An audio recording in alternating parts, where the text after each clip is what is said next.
বাঁশ দিয়ে তৈরি আসবাবপত্রের চাহিদা এত বেড়েছে যে এই মার্কেটের সাইজ ৮৮ বিলিয়ন ডলারেরও বেশি হয়ে গিয়েছে। আপনি জেনে অবাক হবেন, চীন থেকে আমদানি করা বাঁশ দিয়ে তৈরি আসবাবপত্রের চাহিদা আমাদের দেশে দিন দিন ব্যাপক হারে বৃদ্ধি পাচ্ছে এবং এই খাতে কয়েক হাজার কোটি টাকার পণ্য আমদানি করতে হচ্ছে চীন থেকে বাংলাদেশকে। আজকের এই ভিডিওতে আমি দেখাবো কিভাবে আপনি চাইলেও চীন দেশ থেকে এই সকল মেশিন নিয়ে এসে দেশীয় বাঁশ ব্যবহার করে তৈরি করতে পারেন ব্যাম্বো কাটিং বোর্ড থেকে শুরু করে বিভিন্ন বাঁশের আসবাবপত্র। প্রিয় দর্শক, শুরুতেই দেখতে পাচ্ছেন একটা নির্দিষ্ট অনুপাতে বাঁশগুলোকে কাটিং করা হয়, তারপরে একটা স্বয়ংক্রিয় স্পিনিং কাটারের ভিতরে প্রবেশ করানোর পরে বাঁশের বাহিরের আবরণ এবং ভিতরের বাঁধগুলো পরিষ্কার করে পুরো বাঁশটাকে একটা ফাঁপা পাইপের মতো বানিয়ে ফেলা হয়। এখান থেকে স্বয়ংক্রিয়ভাবে পরিচালিত হয়ে বাঁশটার একটা প্রান্ত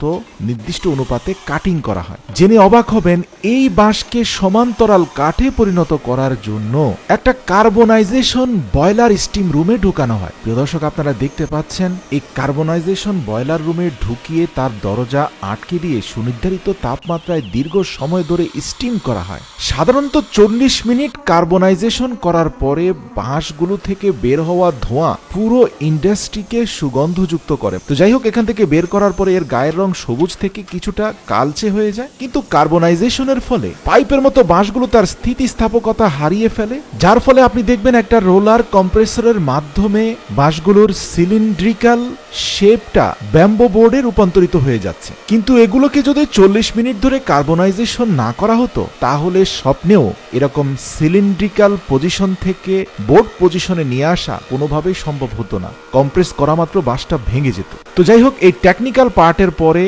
স্টেকিং বোর্ডগুলোকে ধাপে ধাপে সাজিয়ে, মানে একটার উপর আরেকটা রেখে অনেকগুলো বোর্ডকে কয়েকদিন ড্রাইং রুমে রেখে দেওয়া হয়। আর এই ড্রাইং রুমে হিট দেওয়া হয় সাধারণত উচ্ছিষ্ট যে বাঁশের টুকরো অংশ বা বিভিন্ন কাঠ রয়েছে সেগুলো দিয়ে আগুন জ্বালিয়ে তাপ সৃষ্টি করা হয়, যার ফলে কার্বনাইজেশন প্রক্রিয়া নষ্ট হয়ে সেই ব্যাম্বো বোর্ডগুলো শক্তপোক্ত বাঁশে রূপান্তরিত হয়ে যায়। তবে মাথায় রাখা হয়, ব্যাম্বো বোর্ডের ময়েশ্চার কন্টেন্ট যেন মিনিমাম 15% থাকে। একেবারে পরিপূর্ণ শুকিয়ে ফেললেও কিন্তু এর কোয়ালিটি ভালো থাকবে না। প্রিয় দর্শক, এর পরে চলে যায় ট্রিমিং সেকশনে। সেখানে সুনির্ধারিত মাপে প্রত্যেকটা ব্যাম্বো বোর্ডকে কাটিং করা হয়। আপনাদের জানিয়ে রাখি, এখানে বিভিন্ন ধরনের, যেমন কিচেন ওয়্যার হিসাবে রান্নাঘরের স্প্যাচুলা, স্পুন অথবা চপিং বোর্ড, বিভিন্ন কিছুই কিন্তু তৈরি করা হয়। এই যেমন স্ট্রেট লাইন ব্যাম্বো স্ট্রিপ তৈরি করা হয়, আবার পাশাপাশি চপিং বোর্ডের জন্য পূর্ণাঙ্গ অনেকগুলো বাঁশকে রিসাইজ করা হয়। তো প্রিয় দর্শক, একটা ব্যাম্বো চপিং বোর্ড যে পরিমাণ মোটা হয়, একটা বাঁশ কিন্তু অতটা মোটা না। আপনারা দেখতে পাচ্ছেন যে দুটো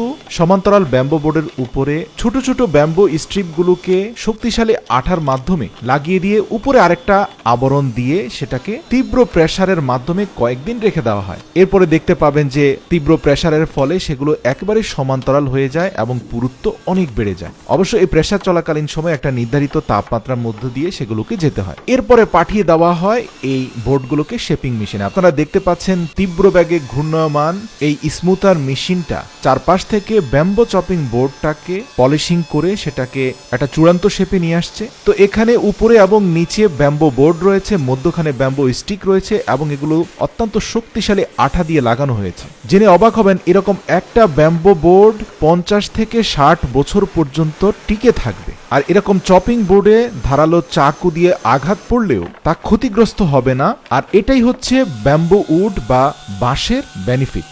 এরপরে ম্যানুয়াল ইন্সপেকশন করা হয় এবং ম্যানুয়াল ইন্সপেকশনের পরে নির্ধারিত কোম্পানির নাম এবং পণ্য সম্পর্কে বিভিন্ন বর্ণনা লেজার মেশিনের মাধ্যমে এঁকে দেওয়া হয় এবং সর্বশেষ ভার্জিন অলিভ অয়েল দিয়ে ভালোভাবে পলিশ করার পরে আপনারা দেখতে পাবেন যে কত চমৎকার হয়ে গিয়েছে ব্যাম্বো চপিং বোর্ডটা। চূড়ান্ত ধাপে সেটাকে প্যাকেজিং করে বাজারজাত করা হয়।